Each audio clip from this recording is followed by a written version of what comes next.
Lata. Ang ginagawa ni Sir Neil, kumukuha siya nag-iiram siya ng walis kampo, ng dustpan sa room namin. Para na makita. Pasimple! Di nag-iiram siya ng dustpan, ng walis. Pero hindi ko siya kilala. Wala daw siya gamit.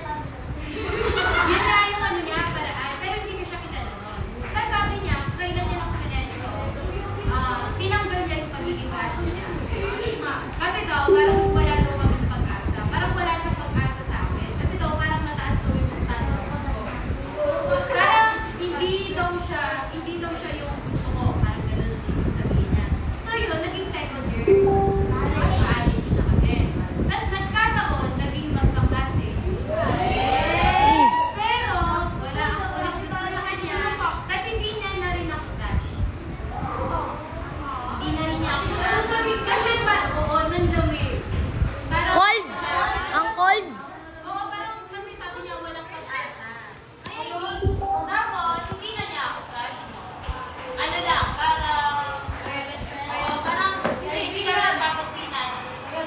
Pwede siya, napansin ko siya, display siya ng bumbu. Alam mo yun? Ayun, doon ko siya napansin. Pero malaki pa yun siya ni Sir Neil.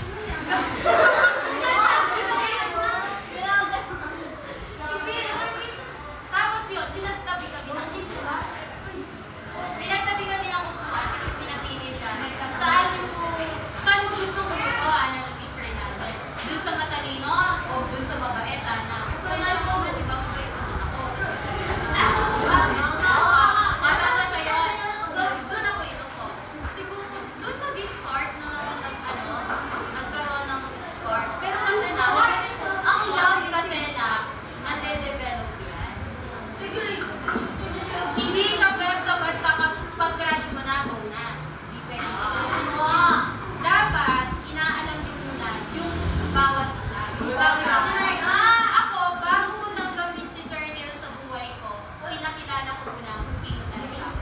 Sinabi ko kung ano yung past ko, yung nakaraan ko, kung sino ako. Pinakita ko agad ang ugali. Yarla, huwag ka sasalabat.